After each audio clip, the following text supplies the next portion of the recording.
Hi, it's me again, Miss Alana. So for this session, we're going to talk about stoichiometry. Does this appear new to you? Okay, so it's not that complicated as what you think. Okay, so before we begin with the discussion of stoichiometry, please ponder on this question. So how do chemists calculate the amount of reactants and products in a chemical reaction? So this is all about stoichiometry. So stoichiometry is about calculation of reactants and products in a chemical reaction. Okay? Preferably a balanced chemical reaction. From the word stoichion, meaning element, and metron, meaning measure. Okay, so what are the examples of stoichiometric calculation? First, we have mole to mole calculation.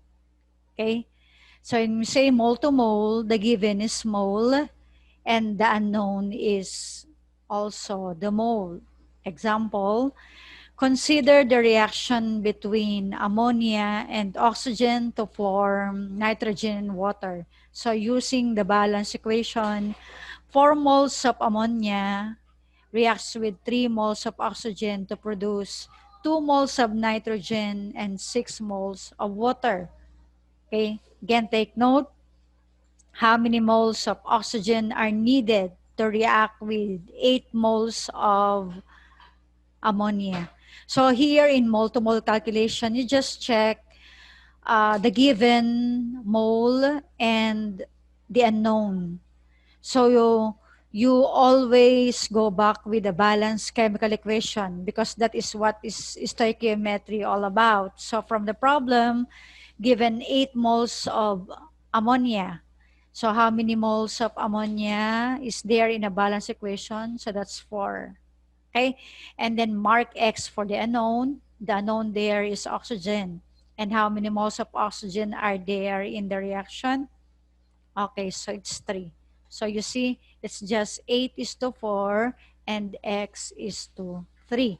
So let's see. 8 moles of ammonia divide 4 moles of ammonia. So cancel mole ammonia and multiply it to 3. So 8 divide 4 is 2. Multiply to 3 is how many? Okay, 6 moles of oxygen. So 6 moles of oxygen are needed to react with 8 moles of ammonia. Okay? So this time we have mole to mass, or mass to mole calculation, or we called it mole to grams conversion. So example, nitrogen gas reacts with hydrogen gas to produce ammonia. In the equation, 1 mole of nitrogen reacts with 3 moles of hydrogen to give 2 moles of ammonia. Okay, so look at this problem. How many grams? So that's why it's called mole to mass or mass to mole. So 1 is in mole and 1 is in mass in gram. So how many grams of hydrogen are needed to react with 2.5 moles of nitrogen? So again, from the equation, so you check there, the given is 2.5 moles of nitrogen, and in the equation you have 1 mole. And in hydrogen, that's our unknown, so you mark X. And then how many moles are there in the balance equation? So we have 3. So since this is mole is to mass, therefore the unknown must be expressed in mass in gram. So for you to do that, you have to get the molar mass of hydrogen. And we know that hydrogen is 1. It's a diatomic times 2. So we have 2 grams per mole. So you have 2.5 is to 1 is to X over 6 grams. So you cancel mole nitrogen. So how many moles of hydrogen are needed to react with 2.5 moles of nitrogen? Okay, so that is 15 grams. So 2.5 divide 1 and then multiply to 6. So 15 grams of hydrogens are needed Okay. Another example for mole to mass or mass to mole conversion is the reaction of methane with chlorine gas to form carbon tetrachloride and hydrochloric acid or hydrogen chloride. Okay, so here 1 mole of methane reacts with 4 moles of chlorine to give 1 mole of carbon tetrachloride and 4 moles of hydrogen chloride. So take note here, the given is 200 grams of methane. So you put that on top of methane. How many mole of methane is there in the reaction? Okay, 1. So in the unknown, that is carbon tetrachloride, so you have to mark X. And then how many mole of carbon tetrachloride? So it's 1. So for you to arrive at the unit mole, be sure that methane is both in grams. So given 200 grams, so you have to multiply 1 mole to the molar mass of methane, which is 16 grams per mole. Okay, so to compute for the number of moles of carbon tetrachloride, so you have 200 grams divide 16, multiply to 1. So how many mole of carbon tetrachloride is that? Okay, so it's 12.5 moles. Okay, so this is mole to mass or mass to mole. Mole is given, mass in grams is unknown, and vice versa. Another stoichiometric calculation that we need to deal with is mass to mass calculation. So when we say mass to mass of the given is in grams and the unknown also is asked in gram. So here we have to find the molar mass of the given and the unknown. Consider the example, the combustion of ethane. So we say combustion is a reaction with oxygen gas to produce carbon dioxide and water. So from the balance equation, 2 moles of ethane reacts with 7 moles of oxygen to produce 4 moles of carbon dioxide and 6 moles of water. Okay, so what's the given here? Okay, so 250 grams of ethane. So ethane is C2H6. The unknown here is oxygen gas. So you mark X for the oxygen gas. So since this is a mass-to-mass calculation, all the given must be in mass in grams. So given 250 grams, how many mole of methane? Ethane, by the way, ethane. So it's 2. Then you multiply it to the molar mass of ethane, which is 30. So 2 times 30 is 60. And then you mark X for the oxygen. And then, so we have 7 moles multiplied to 32 because 16 times 2 is 32. So how many grams of oxygen are needed to react with 250 grams of ethane? Okay, and that is 933.33 grams of oxygen. So that is 250 divided by 60. And then you multiply it to 7 times 32. Okay, so this is a mass-to-mass calculation. Another example is for the reaction 2 moles of auric chloride or iron trichloride will yield 2 moles of gold and 3 moles of chlorine. So given 52 grams of auric chloride, how many grams of chlorine gas can be liberated? So we have 52 grams of auric chloride and then check how many moles. So we have 2 moles. And get the molar mass of auric chloride, and that is 302 grams per mole. So you proceed to chlorine, the unknown. So mark X, and then how many chlorine, how many moles? Okay, 3. And you multiply it to 70 because 35 times 2 is 70. So how many grams of chlorine gas rather can be liberated, and that is 18.08 grams of chlorine gas. Okay, so this is a mass to mass calculation. Okay, So other than mole to mole, mole to mass, and mass to mass conversion, we can also find the limiting reactant and excess reactant in a chemical reaction. Again, this is based from a balanced chemical reaction. So what do you mean by limiting reactant and excess reactant? So we most of the time encounter this when we are cooking, when we are preparing the ingredients or the materials that we're going to use for cooking. We try to prepare all the ingredients. So there are times that we encounter that there are ingredients that run out first and ingredients that some were remained, they were not consumed. So with that, though you have other excess ingredients, you cannot anymore form the product because you lack one of the ingredients. So with that, it's similar to finding the limiting reactant in a and excess reactant in a chemical reaction. So when we say limiting, so these are reactants that run out first, and if this is consumed, no product will be formed.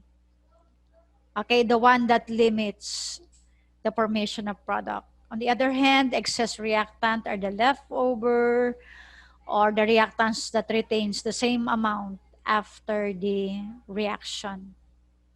Okay, so in stoichiometry, we can also check limiting reactant and excess reactant. Again, it's based from a balanced chemical equation. Say, for example, if we have, for the formation of water, the reaction of 2 moles of hydrogen and 1 mole of oxygen producing 2 moles of water. So if we have 15 grams of hydrogen gas and 60 grams of oxygen gas, okay, which is the limiting reactant? Is it the hydrogen or the oxygen? Which is the excess reactant? Is it the hydrogen or oxygen? Take note, it's just limiting reactant and excess reactant. So we're just going to focus on reactants. Okay? And then how much of the excess reactant remain unreacted. So after the limiting were used up, then what's the leftover? Okay, so given the equation for the formation of water molecule. Okay, so again, take note from the balanced chemical equation. So we put 15 grams on hydrogen. So hydrogen is 2 moles. Multiply that to 2 grams per mole because 1 times 2. Okay, and then we have for the other reactant, we have oxygen, we have 60 grams, and then we have 1 mole. You multiply it to 32 because 16 times 2 is 32 grams per mole. Okay? And then take a look at the product, water. So we mark that as X. And how many moles of water is that? Okay, 2 moles. So you have to multiply that to the molar mass of water, which is 18 grams per mole. Okay, so what are we going to do for us to determine the limiting and the excess reactant? First, we need to check how much of the product is formed for each reactant. So we'll start with hydrogen gas. So here in hydrogen gas, we have 15 grams over 4 grams per mole. Okay? 15 grams and then 2 times 2 is 4. And then the product is X over 36. 2 times 18. And how much water is produced?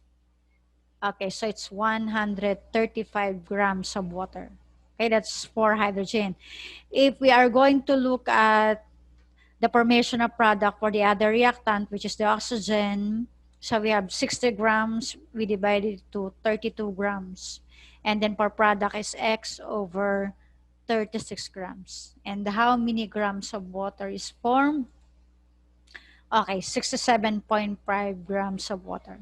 So again, please take a look at the amount of product formed between the two reactants. So first hydrogen is 135 grams of water, and then for oxygen is 67.5 grams of water. Which do you think is the limiting reactant? Okay, very good. So why oxygen is the limiting reactant? Okay, because oxygen limits the formation of the product. It produced 67.5 grams of water, while in hydrogen, it produced 135 grams of water. So therefore, that is the excess reactant. Okay? So that's the basis for determining which is the limiting and which is the excess reactant. After that, so this time, we now consider hydrogen as the excess. So from 15 grams, and then for oxygen, which is 60 grams. So we understand that 15 grams were not used up, were not consumed. So there will be left over. And how many grams of hydrogen is that? How will you determine? So for you to know, you have to figure out how many hydrogen gas, how many grams react with oxygen. So you mark X now for the hydrogen gas. So X over 4, so 2 times 2. And then for oxygen is 60 over 32. Okay, so let's see. The amount of hydrogen used is 7.5 grams. Okay? So since 15 grams are made available, so you have to subtract the one used up in the reaction, which is 7.5 grams. So 15 less 7.5 is 7.5 grams of hydrogen. So that 7.5 grams is the one that remain unreacted. So all the oxygen gas were used up, the 60 grams. Only 7.5 reacted with the 60 grams, and therefore we still have 7.5 grams of hydrogen gas. Okay, so that's finding the limiting reactant and excess reactant in a reaction. So other than that, we can also check the percent yield in a chemical reaction. Okay, so what I mean by percent yield? So percent yield is the ratio of the actual yield and the theoretical yield. So before you compute for the percent yield, you should understand first what is an actual yield and a theoretical. So when we say actual yield, this is the real amount of product obtained from the reaction. Take note, real amount of product. So you have to check, it's from the product. The one that is really obtained from the reaction. The theoretical is the expected yield, the amount of product that should be produced based on calculation. So we already have expectation of how much is to be produced. But because of certain reason um, we only obtain a part of the expected. So the one obtained is the actual and the expected is the theoretical. So because this is the ratio, percent yield is actual over theoretical multiplied to 100.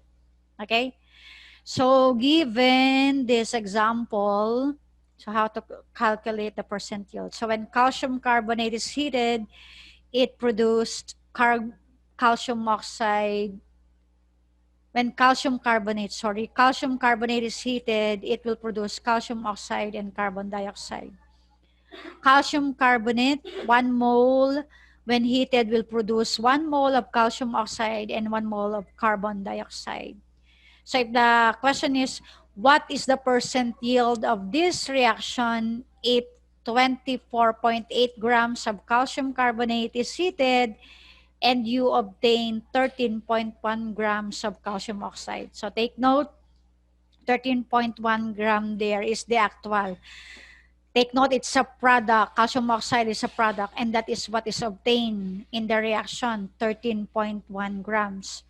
So we can't compute percent yield yet. So we have to know the theoretical, what is really the expected amount of calcium oxide given 24.8 grams of calcium carbonate. So from the balance equation, again, you put from the given 24.8 grams of calcium carbonate, 1 mole of calcium carbonate has a mass of 100. And then, since the one involved is calcium oxide, you mark X on it. And 1 mole of calcium oxide is 56 grams per mole. Okay? So let's see the theoretical. So from 24.8 grams divide 100, multiply it to 56, and the expected is 13.89 grams of calcium oxide. So from 24.8 grams, it is expected that the calcium oxide is 13.89 grams. But from the reaction, the one obtained is only 13.1 grams of calcium oxide. Okay, so that is now the theoretical, the 13.89. So by applying the formula, actual over theoretical multiplied to 100. So the actual is 13.1, the theoretical is 13.89. So meaning to say this reaction has a percent yield of 94.31%. Okay, so that's how to get the percent yield in a chemical reaction. Okay? So you have question? Okay, so thank you for listening. I hope you learned a lot from this discussion. So see you. Bye-bye.